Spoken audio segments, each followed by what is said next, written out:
ध्यान दें मॉलिक्यूलरिटी, ये दूसरा वीडियो है जिसमें आप देखेंगे सेकेंड पार्ट है, जिसमें हमें पढ़ना है क्या क्या मॉलिक्यूलरिटी, ऑर्डर ऑफ रिएक्शन और कुलिंजन थ्योरी।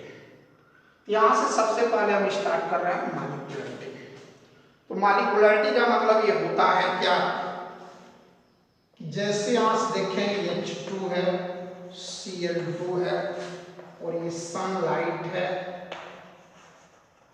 और बन जाता है 2HCl।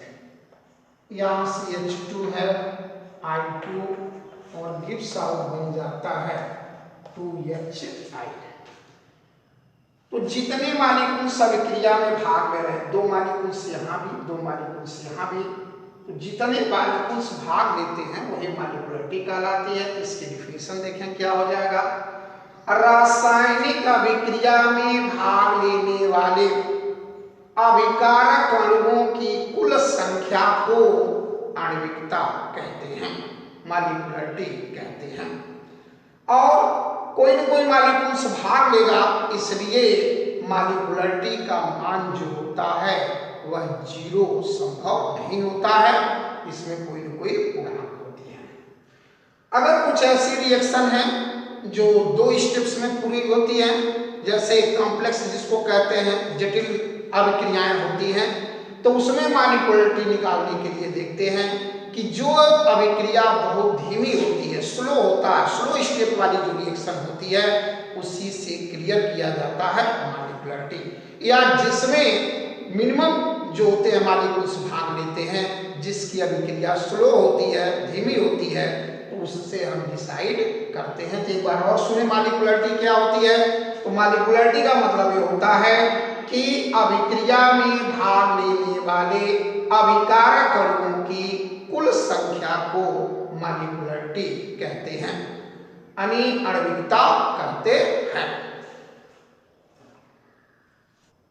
ऑर्डर ऑफ रिएक्शन अभिक्रिया की कोट क्या होती है, यहां से आप पाएंगे कि यहां देखें इस अभिक्रिया के अनुसार यह एथिल एसीटेट की सांद्रता जब बढ़ाई जाती है तो आर का वैल्यू बढ़ता है और जल की बढ़ाई जाएगी समीकरण के अनुसार, लेकिन वास्तव में देखेंगे यह जल की सांद्रता पर निर्भर नहीं करती है, इसलिए यहाँ पर इसका पावर 0 कर देते हैं। अर्थात इस अभिक्रिया में अभिक्रिया का जो वेग होता है 2 अणु के बजाय केवल 1 अणु की सांद्रता पर निर्भर करता है।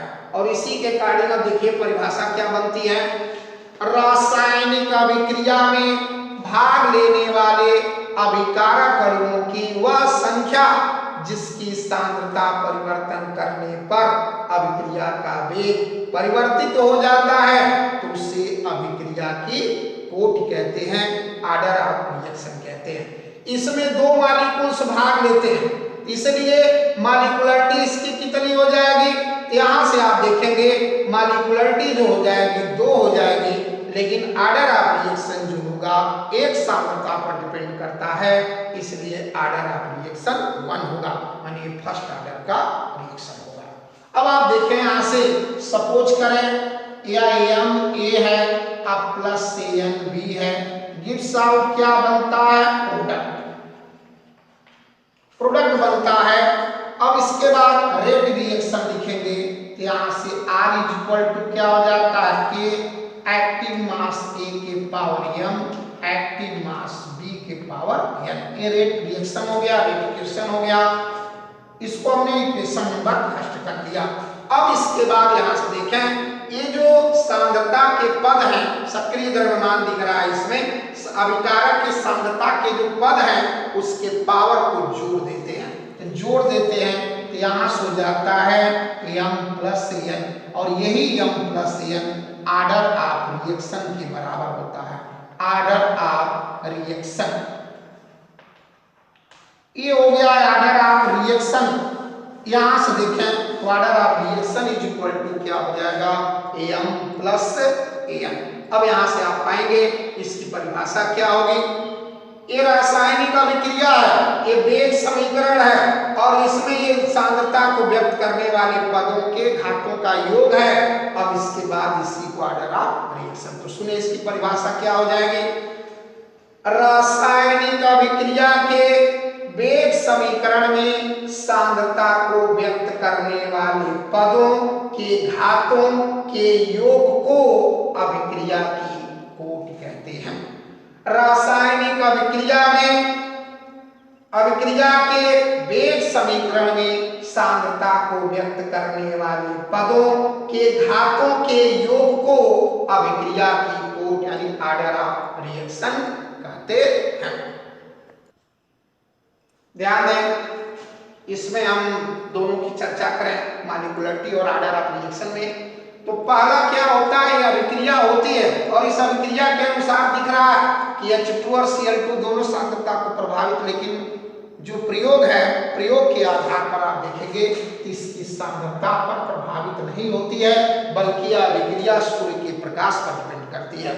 इसलिए दो मॉलिक्यूल्स भाग रहे हैं, हम शार्ट में देखें मॉलिक्यूलरिटी को m लिखते हैं तो मॉलिक्यूलरिटी इक्वल टू कितना हो जाएगा 2, लेकिन आप देखेंगे ऑर्डर ऑफ रिएक्शन शार्ट में OR लिखते हैं, ऑर्डर ऑफ रिएक्शन कितनी हो जाएगी, तो न इस पे डिपेंड है, इस पे डिपेंड करता ही नहीं है कंसंट्रेशन पर, अतः यहाँ पर ऑर्डर ऑफ रिएक्शन 0 हो जाएगा, अर्थात इसे हम 0 ऑर्डर रिएक्शन कहते हैं।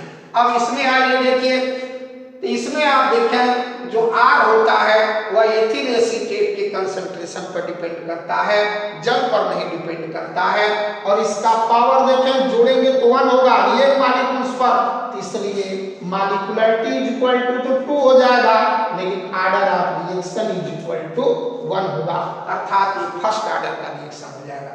इस अभिक्रिया में देखें यह जो होता है H2 पर भी डिपेंड करता है, I2 दो मॉलिक्यूल्स पर डिपेंड करता है, और इसका पावर देखें तो सम ऑफ पावर जो कंसंट्रेशन टर्म का होगा वो 2 होगा, इसलिए मॉलिक्यूलरिटी इज इक्वल टू 2 और order of reaction is equal to भी कितना हो जाएगा 2 हो जाएगा।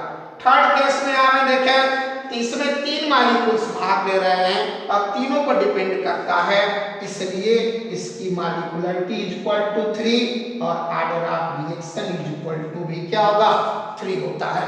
तो ये था आपका मॉलिक्यूलरिटी और ऑर्डर ऑफ रिएक्शन।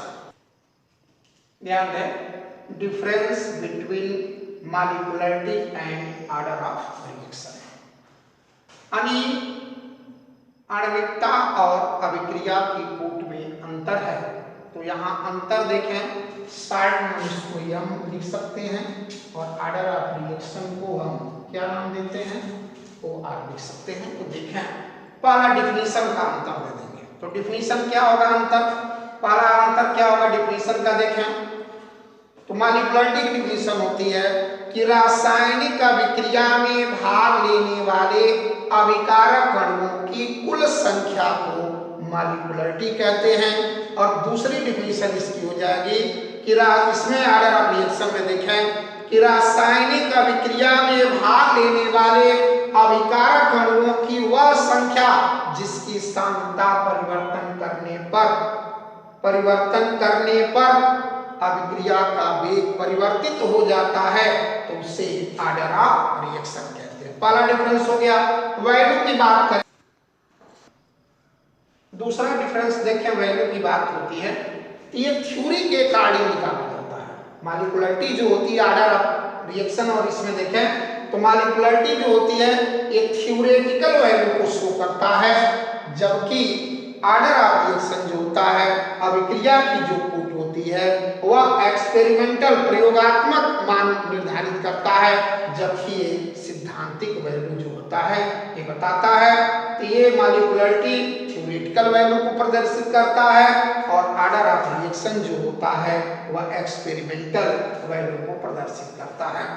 और उसके बाद देखें इसका मान 0 नहीं हो सकता है, लेकिन इसका मान 0 भी हो सकता है, पॉजिटिव भी हो सकता है, फ्रैक्शन भी हो सकता है यहाँ से, लेकिन इसका मान जो है 0 नहीं हो सकता है, केवल पूर्ण संख्या होती है।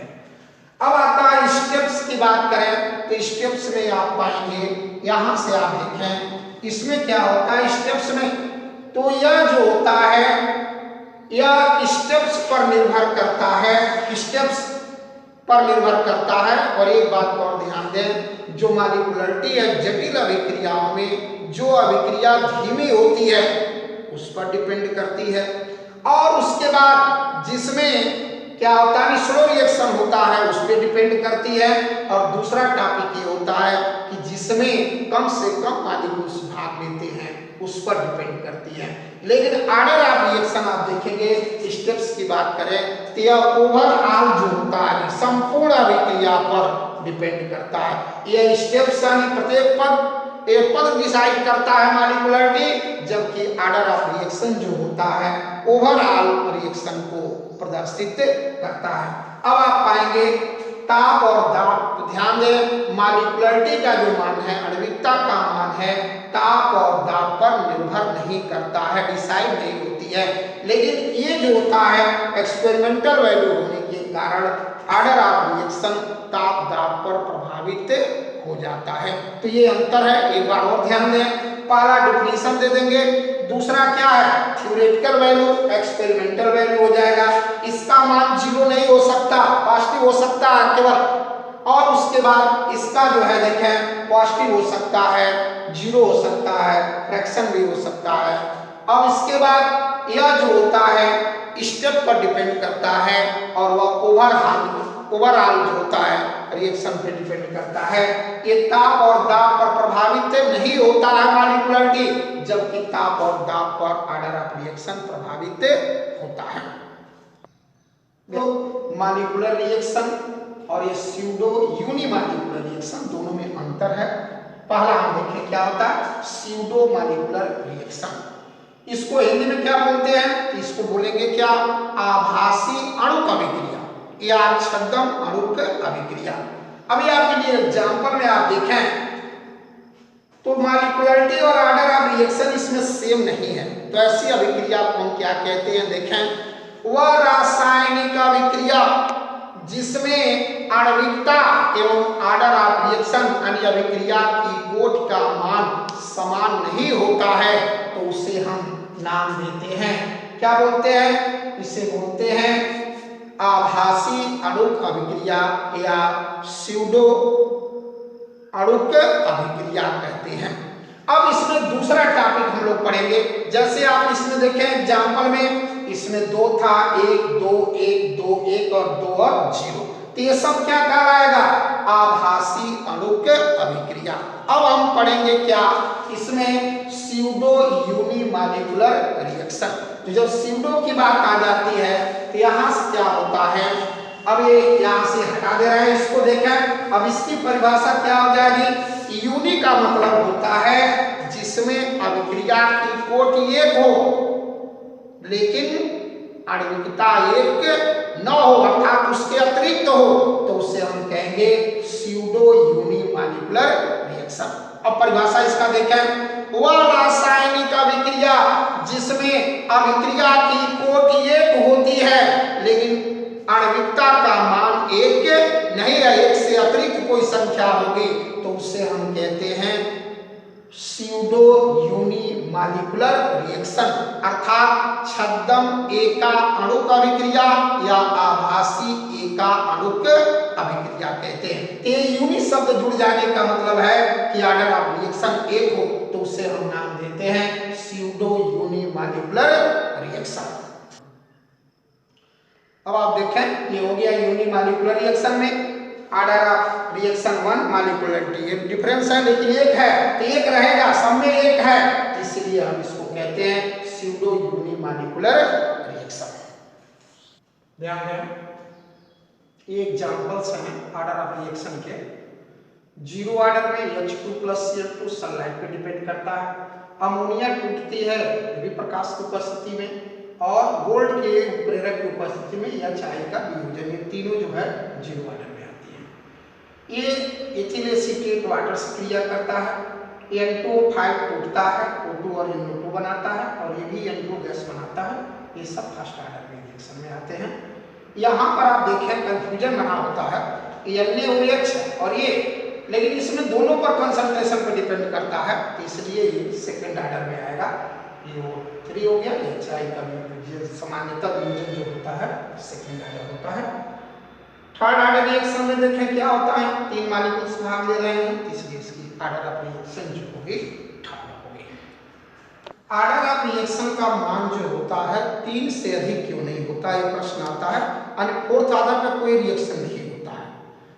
इसका रीजन ये है कि अगर अभिक्रिया में जैसे मॉलिक्यूल्स भाग रहे हैं A, B, C, D, तो इसमें आप पाएंगे E हो गया, इतने मॉलिक्यूल्स भाग रहे हैं, तो एक साथ जो है अधिक से अधिक 3 ही मॉलिक्यूल्स भाग ले सकते हैं। अगर 3 से ज्यादा होंगे तो ये दोनों एक प्रोडक्ट बनाएगा, ये दोनों एक प्रोडक्ट बनाएगा, यहाँ से E आ जाएगा, पुनः ये दोनों बनाएंगे, फिर उसके बाद कभी इसमें ये बनाएगा, इस तरह से होता है। अर्थात एक साथ जो है अधिक से अधिक 3 अणु जो है अभिक्रिया में भाग लेते हैं, इसलिए ऑर्डर ऑफ रिएक्शन का मान 3 से ज्यादा नहीं होता है। ध्यान दें ये केमिकल रिएक्शन है। अब इसमें हमें ऑर्डर ऑफ रिएक्शन निकालना है, तो सबसे पहले रेट रिएक्शन निकालते हैं। तो ये हो जाएगा active mass A, active mass B का स्क्वायर, और एक्टिव मास C का 1 होना चाहिए, लेकिन C पर डिपेंड नहीं करता है, इसका पावर कितना हो जाता है, 0 हो जाता है।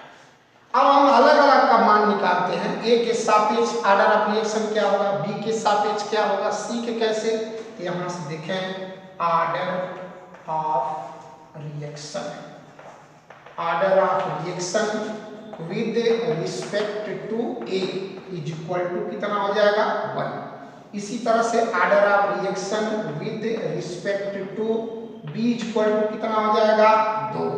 और इसी तरह से order of reaction with respect to C is equal to कितना हो जाएगा, 0। अब ओवरऑल निकाला जाता है, तो यहाँ से लिखेंगे ऑर्डर ऑफ रिएक्शन, यहाँ से देखें तो रिएक्शन इज इक्वल टू हो जाएगा 1 + 2 + 0 इज इक्वल टू 3। इस तरह से हम निकाल सकते हैं। ध्यान दें ये कोलिजन थ्योरी है। कोलिजन यानी टक्कर सिद्धांत, कोलिजन थ्योरी और रेट रिएक्शन यानी अभिक्रिया वेग का टक्कर सिद्धांत इसको कहते हैं।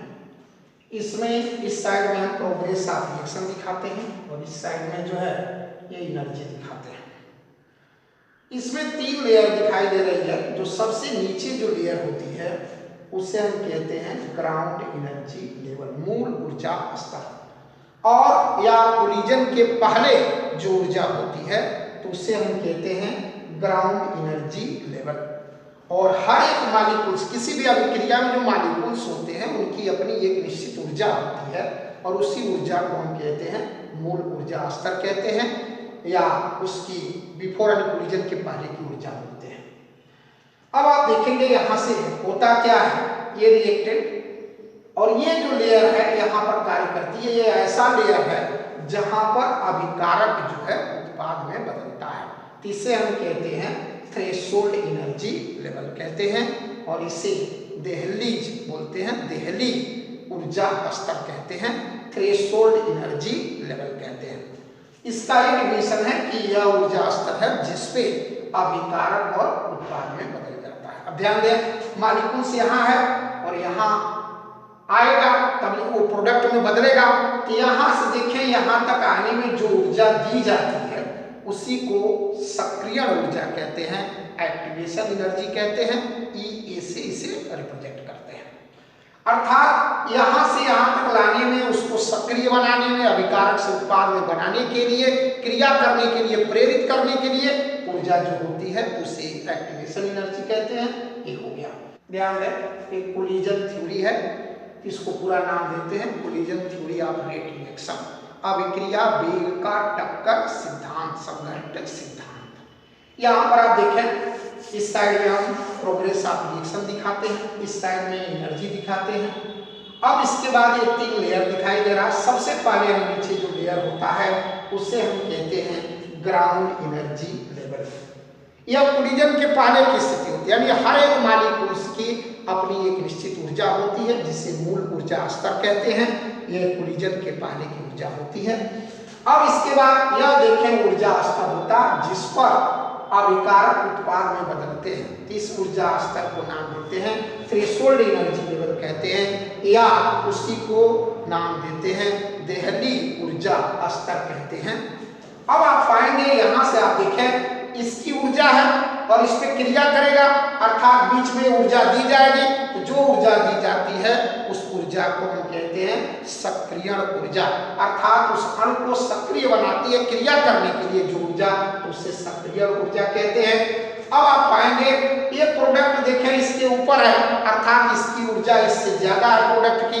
इसका मतलब जब इसमें हम मान रखेंगे तो यह मान पॉजिटिव आएगा, और जब पॉजिटिव आता है तो इस प्रकार जब पॉजिटिव होगा तो वह उष्मा क्या होगा, उष्मा शोषी अभिक्रिया होती है, एंडोथर्मिक रिएक्शन होता है। अगर ये कर्व जो है यहाँ नीचे तक आ गया होता तो उस समय डेल्टा एच का मान निगेटिव आता और उससे उष्माक्षेपी अभिक्रिया कहते हैं, एक्सोथर्मिक रिएक्शन होता है। जब हम प्रेरक का प्रयोग करते हैं तो यह देखें ये लाइन जो होती है नीचे, अर्थात एक्टिवेशन एनर्जी का मान जो होता है कम हो जाता है, और जिसके कारण अभिक्रिया में भाग लेने वाले अणुओं की संख्या बढ़ जाती है अभिक्रिया का, जिसे हम कहते हैं एक्टिवेटेड कॉम्प्लेक्स। तो ये था फिगर का वर्णन। अब इस सिद्धांत की निम्न परिकल्पनाएं हैं। पहली परिकल्पना इसकी देखें क्या होता है कि किसी भी रासायनिक अभिक्रिया को संपन्न होने के लिए उनके अणुओं के मध्य कोलिजन जो है आवश्यक होता है, अर्थात बिना कोलिजन की कोई रासायनिक अभिक्रिया संपन्न नहीं होती है। दूसरा स्टेटमेंट आया इफेक्टिव मॉलिक्यूल्स किसे कहते हैं, प्रभावी अणु किसे कहते हैं। तो दूसरा इसका टॉपिक ये है, यहाँ पर दूसरा पॉइंट ये है कि प्रत्येक कोलिजन से अभिक्रिया नहीं होती है, लेकिन जिन अणुओं के कोलिजन से संघर्ष यानी टक्कर से रासायनिक अभिक्रिया होती है तो उसे प्रभावी अणु कहते हैं, इफेक्टिव मॉलिक्यूल्स कहते हैं। और उसके बाद तीसरे पॉइंट पे हमें देखें क्या होता है, प्रत्येक प्रभावी अणु की अपनी एक निश्चित ऊर्जा होती है जिसे मूल ऊर्जा स्तर कहते हैं, अर्थात ये कोलिजन के पहले की ऊर्जा होती है, इसे मूल ऊर्जा स्तर कहते हैं। चौथे नंबर पर आप देखें क्या होता है, ये थ्रेशोल्ड एनर्जी लेवल की चर्चा करेंगे तो कहेंगे वह एनर्जी लेवल या वह ऊर्जा स्तर जिस पर कोई अभिकारक अभिक्रिया करके उत्पाद में बदलता है तो उसे हम थ्रेशोल्ड एनर्जी लेवल कहते हैं। और उसके बाद हमें यहाँ से आप देखें, अब हम पांचवें नंबर पर हम इसकी चर्चा करेंगे एक्टिवेशन एनर्जी। तो यहाँ से आप देखें एक्टिवेशन एनर्जी, यह बराबर इस फिगर से देखें कहाँ है, तो थ्रेशोल्ड एनर्जी लेवल और मूल ऊर्जा बिफोर कोलिजन।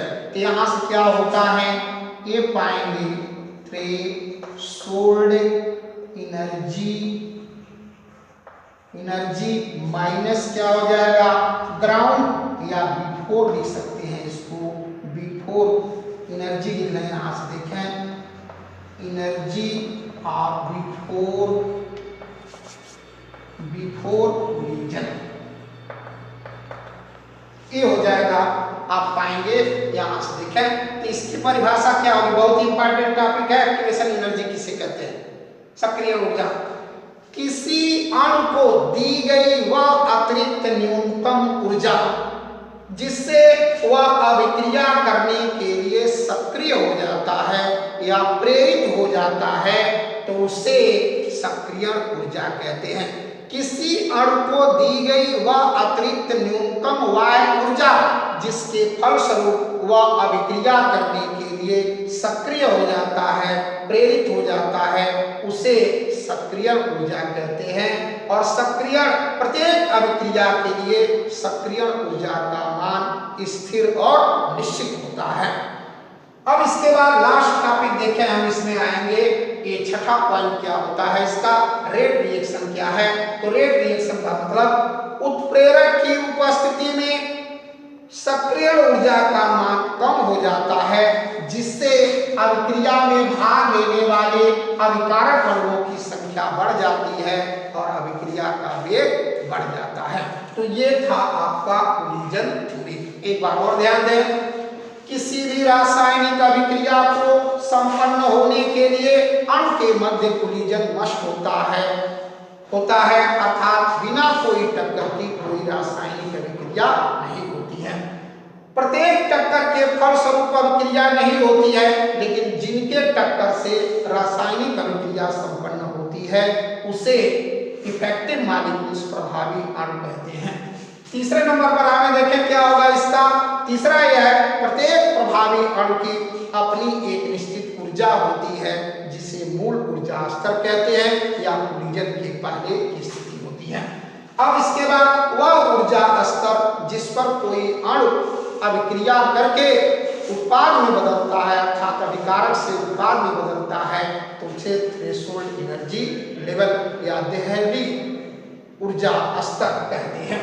अब इसके बाद सक्रिय ऊर्जा की इसमें पांचवें नंबर पर आता है डेफिनेशन, किसी अणु को दी गई वह अतिरिक्त वह न्यूनतम ऊर्जा जिसके फलस्वरूप वह अभिक्रिया करने के लिए प्रेरित या सक्रिय हो जाता है उसे सक्रिय ऊर्जा कहते हैं। और लास्ट में यह प्रत्येक अभिक्रिया के लिए निश्चित होता है।